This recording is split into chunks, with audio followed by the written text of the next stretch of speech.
Hello दोस्तों, आज हम आपके लिए लेकर आए हैं कहानी का 16वां भाग। अगर आपने इस कहानी के पहले के 15 भाग नहीं देखे तो उनका लिंक मैंने इस वीडियो के डिस्क्रिप्शन बॉक्स में दे दिया है, आप वहां जाकर देख सकते हैं। तो चलिए आगे की कहानी शुरू करते हैं। सुबह के 10 बज चुके थे। आज का मौसम काफ़ी अच्छा था। नीले आसमान में सूरज चमक रहा था और उसकी धूप बर्फ को सुनहरे रंग में चमका रही थी। वे सब इस वक्त मनाली से 14 किलोमीटर दूर सोलंग वैली में थे। ये घाटी पर्यटकों के बीच बर्फ से ढके पहाड़ों और शानदार ग्लेशियरों से सजे खूबसूरत दृश्यों के लिए प्रसिद्ध है। सोलंग घाटी, जिसे स्नो पॉइंट के रूप में भी जाना जाता है, मनाली के पास सोलंग गांव और ब्यास कुंड के बीच में स्थित है। इस वक्त वो सब यहाँ के अप्रतिम सौंदर्य को निहार रहे थे।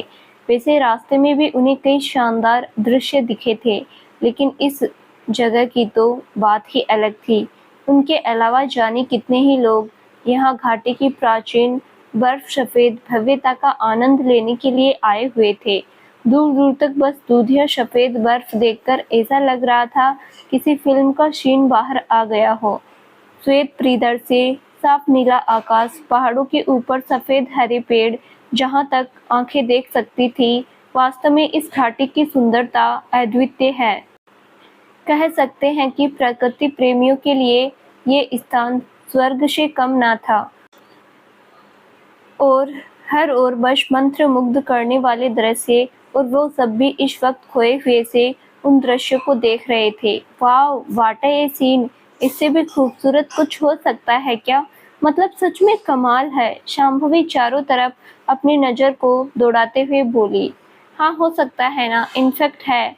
पास ही में खड़ा सारव बोला। क्या? शांभवी ने पूछा तो सारव ने बिना कुछ कहे उसके चेहरे पर नजरें गड़ा ली। उसके इस तरह से देखने से शांभवी के गोरे चेहरे पर कानों तक गुलाबी लकीर खींच चुकी थी। उसने अपना चेहरा दूसरी तरफ घुमा लिया। मैं सच में एक्सप्लेन नहीं कर सकती कि मुझे ये सब कितना सुंदर लग रहा है। ऐसा लग रहा है दूध के समंदर की सतह पर अनेक रंग बिरंगे रत्नों को बिखेर दिया गया हो। वास्तव में प्रकृति से खूबसूरत कुछ भी नहीं है, वो बोल रही थी। लेकिन सारव की नजरें तो अभी भी उन दृश्यों को छोड़कर शांभवी के चेहरे पर जमी हुई थी। शांभवी ने जब अपनी नजरें चुराते हुए उसकी ओर देखा तो वो अभी भी उसे देख रहा था। अब उसकी हिम्मत नहीं हो रही थी शारव की ओर देखने की। ये शारव बिना क्या हो गया है इन्हें? ऐसे क्यों देख रहे हैं? अब तो मुझे भी अजीब लग रहा है, इतने लोगों के बीच में भी ऐसे। उफ! अब वो अनकंफर्टेबल फील कर रही थी। तभी आगे बढ़ते हुए उसकी नज़र एक दूसरे पर बर्फ फेंकते हुए रुद्र और अदिति पर पड़ी। अरे सर, ये लोग भी यहाँ आए हैं। शांभवी ने इशारा किया तो सारव भी ने उन्हें देख लिया। हे रुद्र, शारव ने आवाज़ लगाई तो उन दोनों ने भी उन्हें देख लिया। वो लोग उनकी तरफ बढ़े। Bro, you are here. Sharav ने आगे बढ़कर उसे गले लगा लिया। हाँ, वो तुम्हारी भाभी ने बोला तो आज हम यहाँ आ गए। आखिर हम भी तो एंजॉय करना चाहते थे, रुद्र ने मुस्कुराते हुए बताया। इस दौरान शांभवी भी अदिति से मिल चुकी थी। वाह, दैट्स ग्रेट, अच्छा किया, इस बहाने एक बार फिर से मुलाकात हो गई। वो मुस्कुराया। हाँ सारव जी बिल्कुल सही कह रहे हैं, आप दोनों इतने स्वीट है कि हम सभी आपसे मिलना चाहते थे। किरण मैम ने भी मुस्कुराते हुए कहा। Thank you so much ma'am, thanks to all of you, Aditi मुस्कुराई। हाँ तो फिर आज का लंच आप दोनों हमारे साथ ही कीजिएगा। क्यों मैम? शांभवी ने किरण मैम की ओर देखा। यस ऑफ कोर्स, हमें अच्छा लगेगा, वो बोली। या श्योर मैम, बट अभी तो लुत्फ उठाते हैं इस नज़ारे का, रुद्र ने कहा। तो वो सभी इधर उधर बर्फ में घूमने लगे। सभी वहाँ काफी एंजॉय कर रहे थे। रुद्र और सारव जहाँ खुलकर अपना रोमांस दिखा रहे थे, वहीं अदिति भी शांभवी और अलका के साथ मजे कर रही थी। इस दौरान वे सब एक दूसरे को परेशान भी कर रहे थे। हे गर्ल्स सुनो, अदिति ने कहा तो अलका और शांभवी कान लगाकर उसकी बात सुनने लगी। हम ना इन दोनों को आज सफेद भूत बनाएंगे, ओके? अरे ये तो मैं घर से सोच कर आई थी, मजा आएगा। अभी दोनों का ध्यान हम पर है भी नहीं। शांभवी उन दोनों की तरफ देखकर बोली। ओके, तो फिर मिशन हिमदानव शुरू करते हैं। बर्फ ले लो, उसने कहा। तो तीनों ने उन दोनों को घेर कर उनके ऊपर बर्फबारी शुरू कर दी। उन्होंने वहां पहने जाने वाले स्पेशल ड्रेसेस पहले ही ले लिए थे ताकि उनके कपड़े बर्फ में गीले ना हो। उनकी आंखों पर ग्लासेज भी थे ताकि बर्फ की चकाचौंध इफेक्ट ना करे ज़्यादा और वो अच्छे से एंजॉय कर पाए। हे, तुम लोग ये क्या कर रहे हो? देखो ये सही नहीं है, सारव ने बचने की कोशिश करते हुए कहा। हाँ तो सही करना ही किसे है, हम गलत हैं। हम गलत लोग तो गलत ही हरकतें करेंगे। शांभवी हंसी। तुम कुछ ज्यादा नहीं बोलने लगी हो यहाँ आकर? उसने उसे घूरा। अरे ब्रो छोड़ो ना, कोई नहीं, उस नीली छतरी वाले ने सिर्फ इन्हें ही तो हाथ दिए हैं, अब हम भी इन्हें मजा चखाते हैं। कहते हुए रुद्र ने भी बर्फ उठा ली हाथों में। उसके बाद वो सब एक दूसरे पर बर्फ फेंकने के लिए इधर उधर दौड़ने लगे। काफी देर तक खेलने के बाद वो लोग थक कर बर्फ पर ही गिर गए। फिर उन सब ने आपस में ढेर सारी बातें की। कुछ देर में किरण मैम ने भी उन्हें ज्वाइन कर लिया। उन सब ने एक साथ ही लंच किया और उसके बाद कुछ स्टूडेंट की इच्छा होने की वजह से वो सब स्कीइंग करने के लिए पहुंचे। वैसे कुछ ही लोग थे ऐसे जिनमें सारव और रुद्र भी थे। तुम लोगों को भी चलना है? रुद्र ने पूछा तो अदिति ने नाव में गर्दन हिला दी। ओके, वैसे चाहो तो चल सकती हो, मैं बता दूंगा। शारव ने शांभवी की तरफ देखा। नहीं, मेरा भी मन नहीं है। हाँ और मेरा भी, अलका ने भी मना कर दिया। ओके हम चलते हैं। सारव तुम मुझे बताओ। रुद्र सारव की ओर मुड़ गया और वे चले गए। हाँ, सबसे पहले अपने पैर को इस तरह से स्किस पर रखो। शारव ने उसे बताया तो उसी हिसाब से वो उन्हें सेट करने लगा।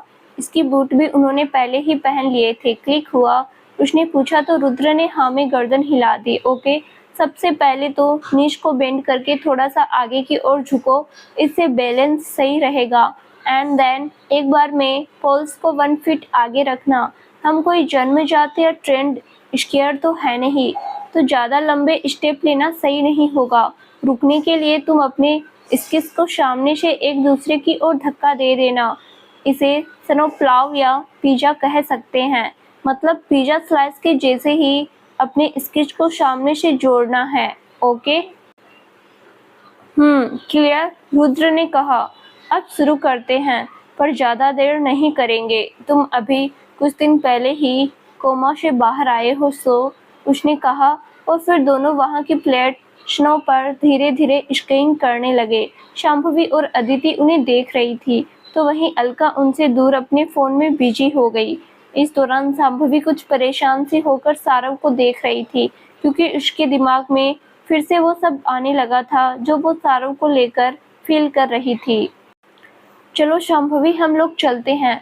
जब तक ये लोग स्कीइंग करते हैं तब तक हम इधर चलकर स्नोमैन और प्लेस बनाएंगे, अदिति ने कहा। तो वो दोनों उनसे दूर आ गई। वो दोनों मिलकर स्नोमैन बना रही थी। इस दौरान अदिति भी शांभवी के चेहरे की परेशानी को भांप गई थी। Shambhavi, what happened? तुम मुझे कुछ परेशान सी लग रही हो। बीच बीच में कई बार मैंने तुम्हें उदास देखा था। अदिति ने उसकी ओर देखा। नहीं तो ऐसा कुछ भी नहीं है। देखो शांभवी, तुम मुझे बता सकती हो, क्या पता मैं तुम्हारी कोई हेल्प कर पाऊँ। अदिति ने प्यार से उसके हाथ पर अपना हाथ रखा। वो मैं कैसे बताऊं, एक्चुअली वो उदास सी हो गई। सारव जी से जुड़ी बात है ना, तुम्हें कैसे पता? शांभवी चौंक गई। तुम्हारी ये आंखें सब कुछ बता देती है, जैसे तुम देखती हो ना सारव जी को, सब पता चल गया है मुझे। अब बताओ क्यों परेशान हो? वो मुस्कुराई।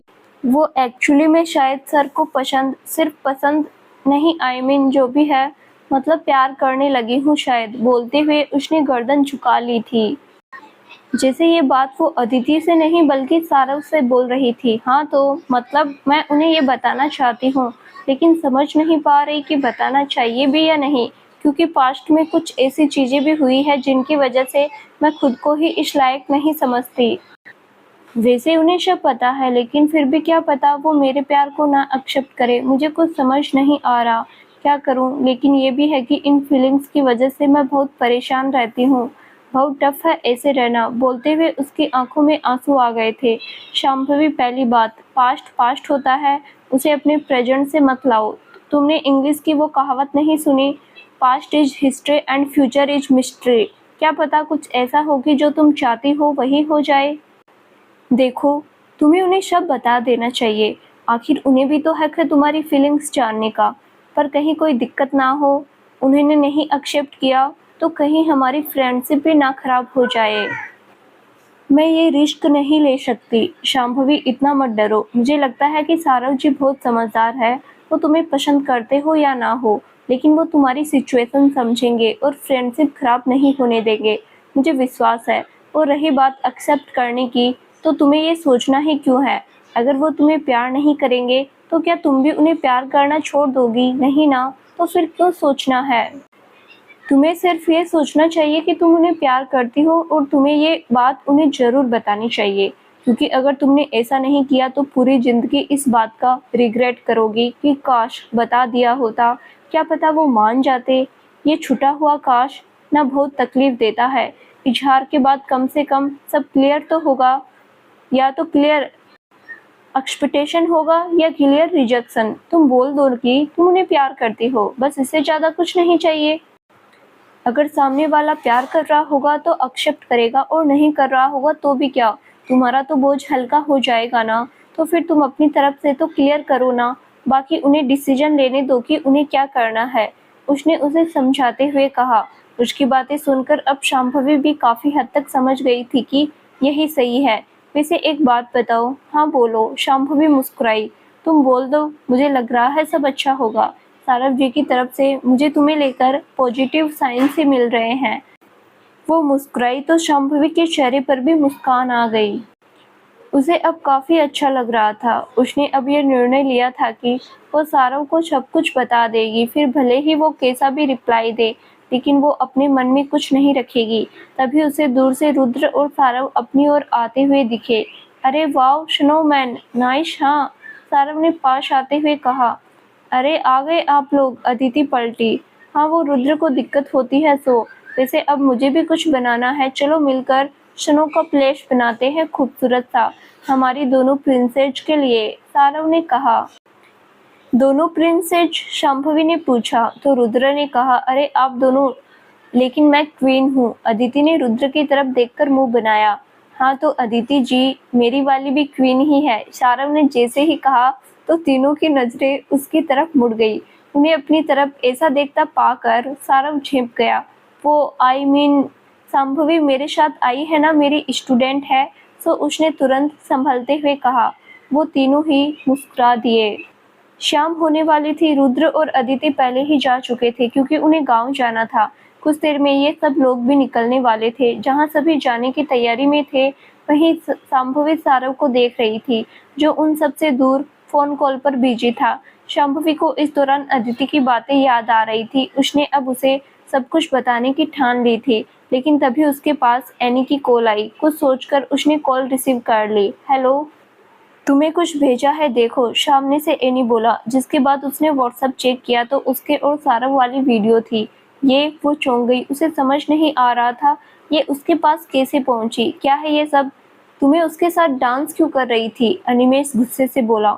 तुम होते कौन हो पूछने वाले? मेरा जो मन करेगा मैं वो करूंगी। शांभवी को भी उसकी बात से गुस्सा आ गया था। अब तो वैसे भी वो उससे नफरत करने लगी थी।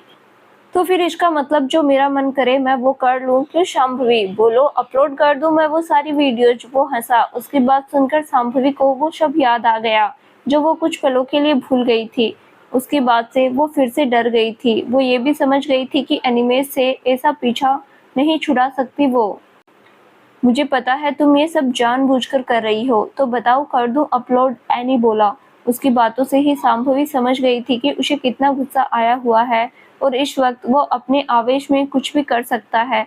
और कहीं उसे ये बात पता चल गई कि वो सारव से प्यार करती है तो और बात बिगड़ जाएगी। अब फिर से एक बार शांभवी उलझ गई थी कि वो अब भी सारव से अपने दिल की बात बताए या नहीं। एनी बार बार शांभवी से वही शब्द बोल रहा था कि क्या वो वीडियो अपलोड कर दे। हालांकि ये सब उसे डराने के लिए ही था, क्योंकि शांभवी भी जानती थी कि अनिमेश को सारव से तो हमेशा से ही प्रॉब्लम रही है, और अब जब वो उससे नफरत करती है, उससे दूर जाना चाहती है और सारव के साथ वक्त बिता रही है, तो ये बात एनी से बर्दाश्त नहीं हो रही थी। इसीलिए वो बार बार उसे ये हथकंडे अपनाकर ब्लैकमेल कर रहा था। लेकिन जो भी हो, उस पर विश्वास किसी भी हाल में नहीं किया जा सकता था। जो वो बोल रहा था वो वैसा कर भी सकता था। यही सब सोचकर शांभवी की आंखों में आंसू आ गए थे। उसे कुछ समझ नहीं आ रहा था कि वो क्या एनी को जवाब दे और सारव से भी क्या कहे, कैसे इस जंजाल से बाहर निकले।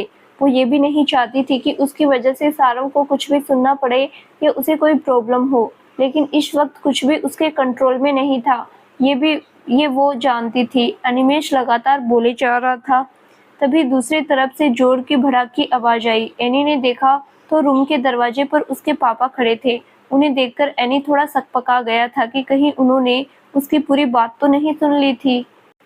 क्या अपलोड करने की बात कर रहे हो तुम एनी? मैं सुबह शाम तक यही देखता रहता हूँ कि तुम हर वक्त फोन में ही लगे रहते हो। मुझे ये समझ नहीं आता कि तुम आखिर पढ़ाई कब करते हो। उसके पापा थोड़े गुस्से में लग रहे थे। डैड, एनी ने बोलने की कोशिश की, लेकिन उसके पापा ने पहले ही उसे रोक दिया। क्या डैड, तुम्हें कितनी बार समझाया है मैंने कि तुम अच्छे से अपनी पढ़ाई पर फोकस करो। 25 साल के हो गए हो। मैं कब तक तुम्हारा खर्चा उठाता रहूंगा। मैं चाहता हूँ कि तुम्हारी जॉब लग जाए, लेकिन पता नहीं तुम आजकल के लड़कों ने क्या लगा रखा है। वो गुस्से से बोल रहे थे। इसी दौरान एनी को याद आया कि शांभवी कॉल पर है, वो सब सुन रही है, तो उसने तुरंत कॉल कट कर दी। कॉल कट होने के बाद शांभवी के जी में जी आया, वरना तो पता नहीं कितनी देर एनी उसे परेशान ही करता रहता। हालांकि उसकी आंखों में आंसू आ गए थे। वो इस बात से परेशान थी कि आखिर कैसे वो उससे पीछा छुड़ाए। शांभवी, जल्दी आना, क्या कर रही है उधर? अलका की आवाज आई, जिससे वो चौंक गई। फिर उसने एक नज़र सारव की ओर देखा। इस वक्त उसके लिए एक बड़ी परेशानी का सबब ये भी था कि वो कैसे अपनी फीलिंग्स सारव को बताए। अब उसे ये सब तो बताना ही था किसी भी हाल में। वो बिना बताए अब चैन से नहीं रह सकती थी। लगभग सभी बस में चढ़ गए थे, तो उसने भी अपने आंसू पोंछे और चढ़ गई और कुछ ही देर में बस वहां से होटल के लिए निकल पड़ी। इस दौरान सारव की नज़र अब शांभवी पर पड़ी, तो वो बहुत उदास थी। खामोशी से विंडो से बाहर देख रही थी। उसके उतरे हुए चेहरे को देखकर वो समझ गया कि कोई तो बात है। ये इतना उदास क्यों है? बात भी नहीं कर रही किसी से। अभी कुछ टाइम पहले तो ठीक थी। उसने सोचा, उफ, मैं कैसे भूल गया। जरूर उस एनी ने ही इसको कुछ बोला होगा। इस कमीने को तो अब लाइन पर लाना ही पड़ेगा। ऐसे काम नहीं चलने वाला। उसे मन ही मन एनी पर गुस्सा आ रहा था, लेकिन पहले शांभवी से बात करनी पड़ेगी। उसको समझाना होगा, वरना वो अपना मूड ऐसे ही खराब रखेगी। होटल जाकर कोशिश करता हूँ, उसने सोचा और फिर चुपचाप उसे देखने लगा। उसे ऐसे उदास देखकर सारव को अच्छा नहीं लग रहा था, लेकिन फिलहाल वो कुछ कर भी नहीं सकता था।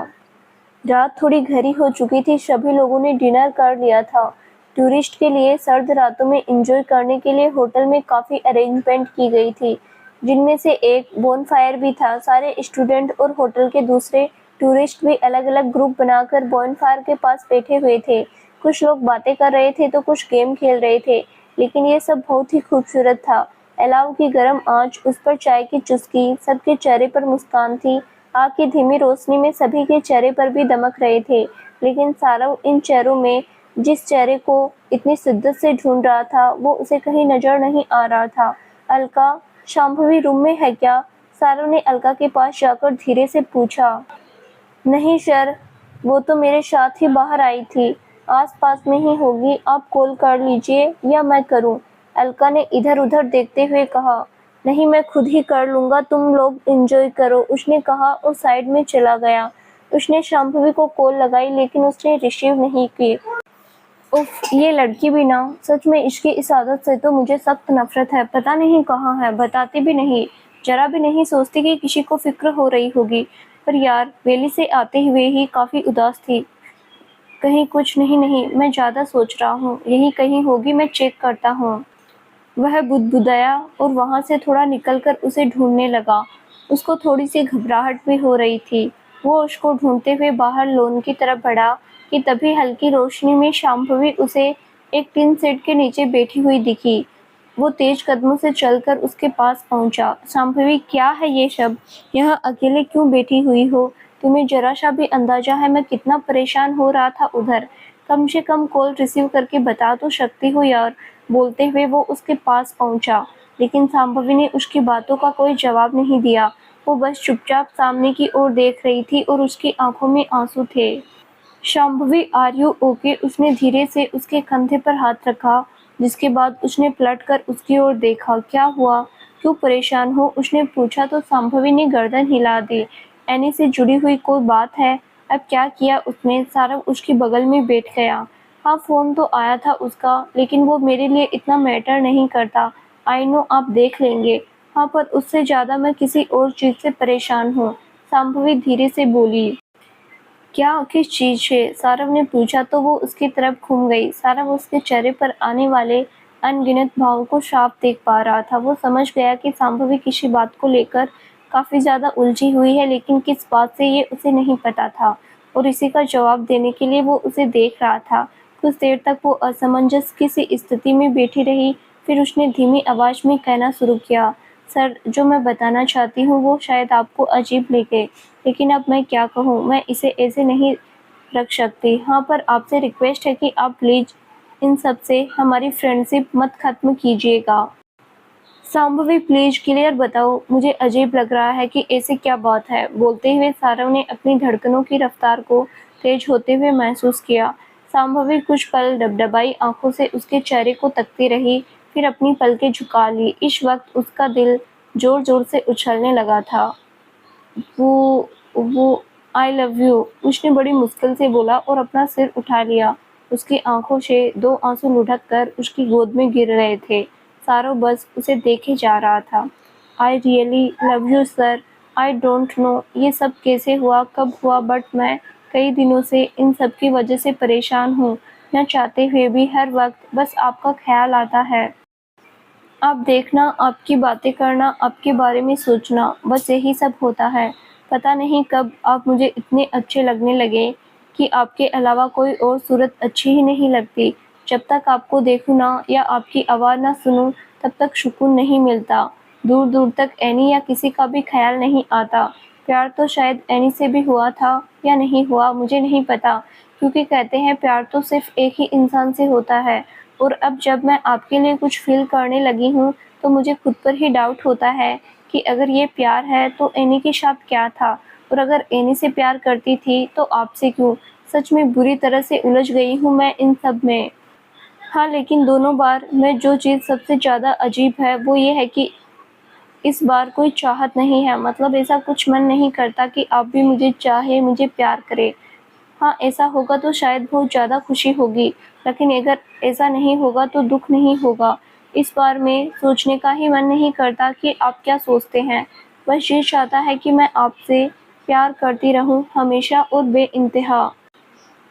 कभी किसी भी वजह से रत्ती भर भी कमी ना आए, और इसमें मुझे सच में खुशी भी मिलती है और सुकून भी ऐसा जो आज तक नहीं मिला कभी भी। मुझे इस बात से कोई फ़र्क नहीं पड़ता कि आप मुझे एक्सेप्ट करेंगे, मुझे प्यार करेंगे या नहीं।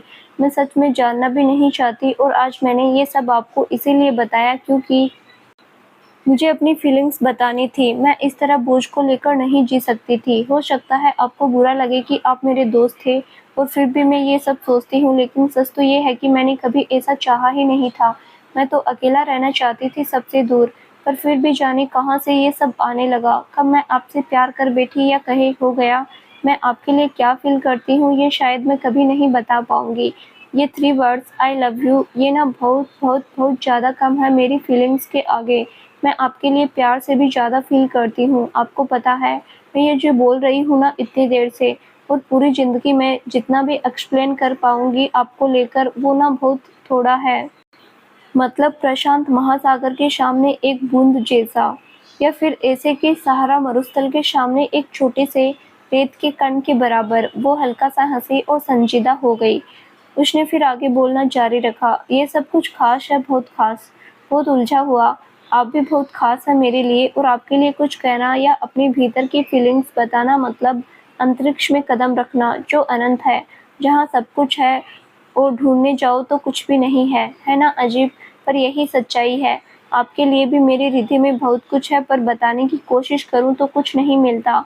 आपने हर परिस्थिति में मुझे संभाला है। मैं जानती हूँ मैं आपके लायक नहीं हूँ। मैंने अपनी ज़िंदगी में न जाने क्या-क्या किया है, मुझे नहीं मालूम कि मेरा फ्यूचर क्या होगा, एनी क्या करेगा, क्या नहीं। ये सब एक अलग मुद्दा है, और आपसे जो है वो अलग। कुछ और सोचने की इच्छा नहीं होती, बस जी करता है कि खुद को ढीला छोड़ दूँ, फिर महादेव जाने मुझे कहाँ ले जाना है। हाँ, पर मैं हमेशा आपको प्यार करूँगी और इसका कभी एंड नहीं आएगा, ये मैं जानती हूँ, क्योंकि इस बार पा लेने की ना तो ख्वाहिश है ना ही शर्त।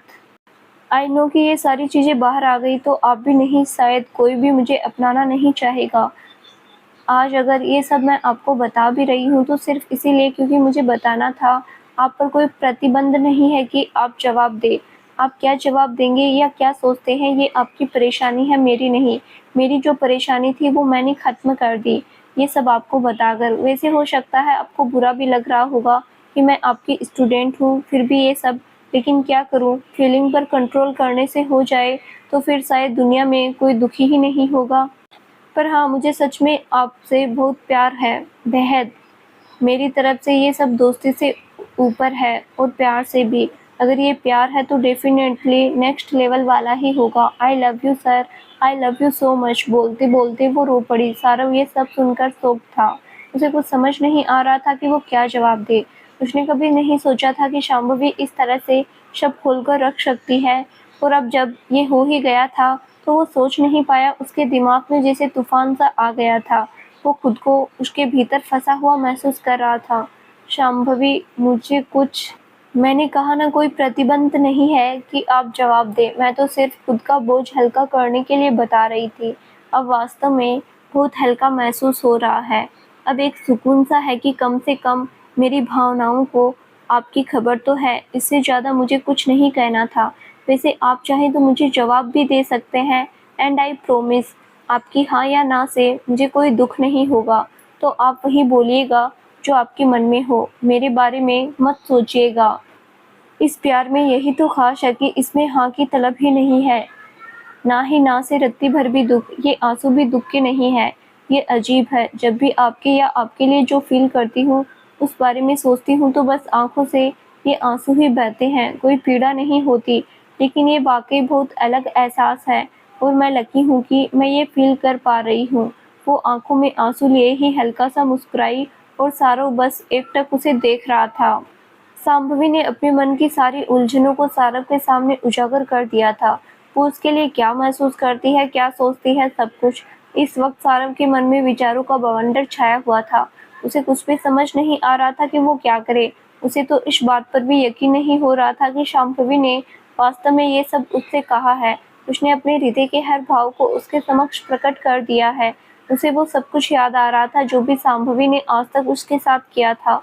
एक-एक बात, एक-एक चीज़। आज जब फिर से सारव सब कुछ याद कर रहा था तो उसे समझ आ रहा था कि उसकी आँखों के पीछे क्या छुपा हुआ था, जिस पर उसने इतने दिनों से ध्यान नहीं दिया था। शांभवी का हर बार उससे बात करने की कोशिश करना, उसके आस-पास रहना, उसके साथ वक़्त बिताना, उसके लिए बेचैन हो जाना, आज सब कुछ उसे साफ-साफ समझ आ रहा था। उसकी नज़रें भले ही शांभवी पर थी, पर वो खोया हुआ था उसकी पुरानी बातों में। इधर शांभवी भी अपने आंसू पोंछकर उसके चेहरे को देख रही थी कि वो क्या कहेगा। उसकी धड़कनें अभी भी अस्थिर थी कि वो क्या जवाब देगा। भले ही वो कुछ भी कहे, भले ही उसकी ना से उसे दिक्कत नहीं होने वाली थी, पर फिर भी उसका जवाब जानने की बेचैनी तो थी ही उसमें। आखिर पहली बार खुद चलकर अपने प्यार के सामने अपना इज़हार किया था, तो उसकी थोड़ी-सी बेचैनी, थोड़ी-सी घबराहट, थोड़ा-सा डर तो जायज़ था। वो उसके चेहरे को मुस्कुराते हुए तक रही थी कि तभी सारव के होठों में कंपन हुआ। शांभवी, मुझे लगता है अभी तुम्हें सिर्फ अपनी पढ़ाई, अपने करियर पर फोकस करना चाहिए। इन सब चीज़ों में पढ़कर तुम कुछ अच्छे से नहीं कर पाओगी। ये राइट टाइम नहीं है। ऊपर से एनी वाली प्रॉब्लम भी अभी सॉर्ट आउट नहीं हुई है। उसने कुछ सोचते हुए कहा। हालांकि ये सब कहने की उसकी इच्छा तो नहीं थी। एक बार तो उसका भी जी चाहा था कि वो शांभवी को खींचकर अपनी बाहों में भर ले और उसके प्रपोजल पर अपनी भी मोहर लगा दे। वो भी जानता था कि शांभवी के लिए जो वो फील करता है वो सिर्फ दोस्ती नहीं थी, उसके लिए शांभवी एक दोस्त से ज़्यादा थी। शांभवी की बातें सुनकर उसे इस बात का अजीब भी लगा था कि सेम यही सब वो खुद भी महसूस करता है उसके लिए। कहीं न कहीं तो वो भी उसे चाहने लगा था, लेकिन कभी खुद के सामने भी वो ये बात एक्सेप्ट नहीं कर पाया था। शायद यही वजह थी कि आज शांभवी के सामने भी वो स्वीकार नहीं कर पाया कि वो भी उसे चाहने लगा है। उसे इस बात का डर था कि अगर उसने भी ये बात बता दी, तो जिस तरह की शांभवी है, वो शायद उसे अपने प्यार से सराबोर करने के लिए बाकी सारी चीज़ों पर ध्यान ही नहीं देगी। एक बार फिर उसका ध्यान स्टडी और जॉब से हट जाएगा, जो वो कभी नहीं चाहता था। वो नहीं चाहता था कि वो एनी की तरह ही शांभवी की असफलता का कारण बने। शायद इसीलिए उसने अपने जज्बातों को जाहिर करने की बजाय अपने भीतर ही दबा लिया था। लेकिन उसकी बात सुनकर शांभवी बोल पड़ी, सर, मैंने आपको पहले ही बोल दिया था कि बहाने मत बनाना, मुझे गोल गोल घुमाने की ज़रूरत नहीं है। आप मुझे साफ मना कर सकते हैं, मुझे बुरा नहीं लगेगा। सच्ची में, क्योंकि मैं भी अच्छे से जानती हूँ कि मैं आपके लायक नहीं हूँ। जस्ट सेटअप लायक होने या ना होने की बात ही नहीं है। यहाँ बात यह है कि क्या ये टाइम सही है, ये मुझे अभी सही नहीं लग रहा। Please try to understand Shambhavi. सारा उसे चुप कराकर बोला, मुझे ज़रूरत ही नहीं है, मैं आपसे प्यार करती हूँ, मुझे वो सब चीज़ें नहीं चाहिए, मेरे अंदर सिर्फ फीलिंग्स ही है बस, इससे ज़्यादा मुझे कुछ नहीं चाहिए। आप करते हो या नहीं मुझे कोई मतलब नहीं है, मैं प्यार करती हूँ और आपके लिए कुछ भी कर सकती हूँ।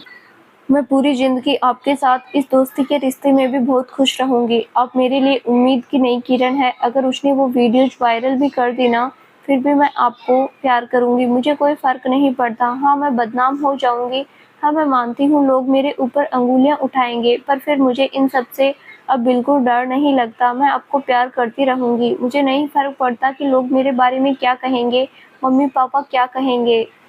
मैं समझ गई हूँ कि सब, क्योंकि मेरी किस्मत मुझे कहाँ लेकर आई है मुझे खुद नहीं पता। बट मैं इतना जानती हूँ कि मैं एक चीज़ सही कर सकती हूँ, वो ये है कि मैं आपको प्यार कर सकती हूँ, आप डिज़र्व करते हैं, इसके अलावा मुझे कुछ नहीं कहना। वो बोलते-बोलते रो पड़ी। सारंग फिर से परेशान हो गया। वो बिना कुछ बोले चुपचाप खड़ा था। शांभवी, तभी अलका की आवाज़ आई तो उसने एक नज़र सारंग को देखा और आंसू पोंछ कर चली गई। इधर दूसरी तरफ अब भी सारंग उलझा हुआ था। रात के अंधेरे में एनी अपने रूम की सारी लाइट्स ऑफ करके लेटा हुआ था और शांभवी की वही फोटोज वीडियोस देख रहा था। उसकी आंखों और दिमाग में सिर्फ गंदगी ही भरी हुई थी उसके लिए। मैं तुम्हें जाने नहीं दे सकता मेरी जान, तुम बहुत कमाल की हो। ऐसे ही कैसे जाने दूँ तुम्हें? तुम्हें भी पता है ना कि मैं तुमसे बहुत प्यार करता हूँ, बहुत ज़्यादा। लेकिन तुम हो कि उस सारव के पीछे घूमती रहती हो, ये तो गलत बात है ना। वो मुझे बिल्कुल पसंद नहीं, मैं तुम्हें उसकी बाहों में नहीं देख सकता। आखिर उसमें ऐसा क्या खास है जो मुझ में नहीं है? बोलो, बिस्तर पर मुझसे ज़्यादा खुश नहीं रख सकता वो तुम्हें। हाँ, सच कह रहा हूँ। इसीलिए तुम ना उससे दूर रहा करो, समझी? वरना आज तो तुम बच गई पर आगे नहीं बच पाओगी। तुम बस यहाँ आ जाओ, फिर देखना मेरा कमाल। मैं कैसे तुम्हें वापस सिर्फ अपना बनाता हूँ। मैं तुम्हारी ये सारी आशिकी जो उस कमीने सारव के साथ चल रही है, वो सारी बाहर निकाल दूंगा। बोलते हुए उसने उसकी पिक पर किस किया और हंसने लगा। उसकी हंसी में उसकी निजता साफ दिखाई दे रही थी। शांभवी बिस्तर पर लेटी हुई थी, लेकिन उसकी आंखों में नींद की जगह आंसू थे। उसे सारव के साथ बिताए लम्हे, उसके साथ हुई बातें, सब कुछ याद आ रहा था। उसके सामने सारव का चेहरा घूम रहा था। बार बार उसके दिमाग में यही ख्याल आ रहा था कि आखिर कौन सी ऐसी वजह थी जिसकी वजह से सारव सर ने उसे क्लियर आंसर नहीं दिया। ऐसी क्या वजह थी सर जो आपने ना तो हाँ की ना ही ना? मैंने अपनी उलझन सुलझाने के लिए सब कुछ आपको बताया, लेकिन आपने ऐसा जवाब देकर मुझे और भी ज़्यादा उलझा दिया। पहले तो मैं इस बारे में सोचती नहीं थी, लेकिन अब ख्याल आ रहा है कि आप मुझे प्यार करते हैं या नहीं। अगर करते हैं तो बता सकते थे, और नहीं करते तो भी बता देते। कम से कम मेरे मन में ये ख्याल तो नहीं आता। मुझे सब कन्फर्म तो पता होता, पर नहीं, आपको भला ऐसा क्यों करना है? असुर है ना आप तो, वैसे ही तो करेंगे। लोगों का सुख चैन छीन लो बस। सच्ची आप इतने अजीब है कि क्या ही कहूँ। साइकोलॉजी पढ़ते हुए भी आपकी साइकोलॉजी मेरे समझ नहीं आती। हे महादेव, आप कुछ आसान और सीधे सीधे नहीं कर सकते? क्यों करेंगे? आपको तो और बड़ी दुश्मनी है मुझसे। पर अब मुझे नहीं सोचना, परेशान उन्हें होना चाहिए तो मुझे कर रखा है, और मैं अब इस बारे में सोचूंगी ही नहीं। बस अब मन में शिकायत ही कर रही थी। तो वहीं सारव भी अभी तक जाग रहा था। उसके कानों में वो सारी बातें जो शांभवी ने आज कही थी रिपीट हो रही थी। उसकी आंखों में आज आंसू थे। उसे दुख इस बात का हो रहा था कि शांभवी ने सब कुछ उसे बता दिया है। वो भी समझ चुका है कि वो किस हद तक उसे प्यार करती है। फिर भी उसने उसे एक्सेप्ट नहीं किया। उसकी वजह से सिर्फ वही जानता था।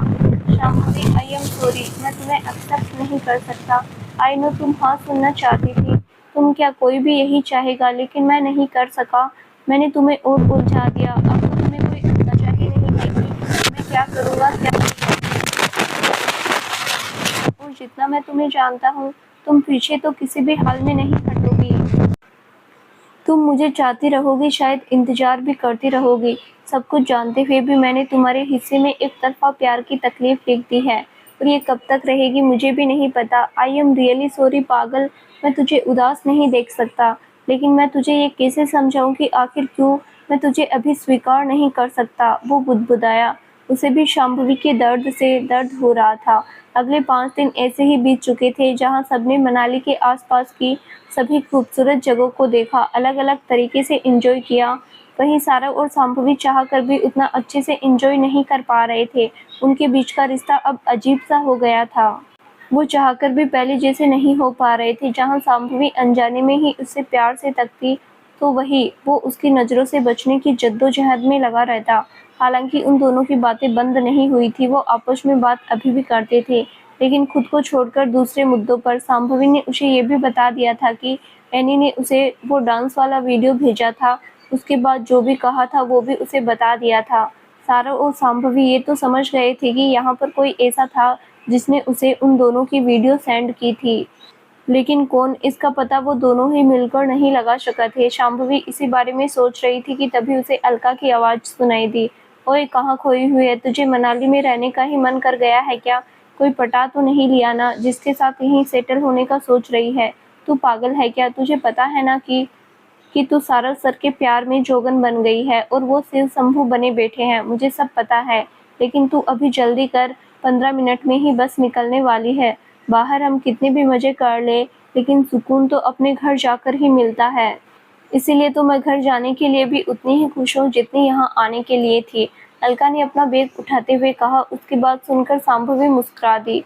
सही कहा तूने, मैं भी बहुत खुश हूँ। हाँ तो फिर चल अब, उसने कहा, जिसके बाद दोनों रूम से निकल गई। इस दौरान शांभवी के चेहरे पर हल्की परेशानी उभर आई थी, क्योंकि उसे अनिमेष की बातें याद आ रही थी कि वापस आने पर वो उसे बताएगा। अब शांभवी को इस बात की टेंशन हो रही थी कि आखिर अब एनी क्या करेगा।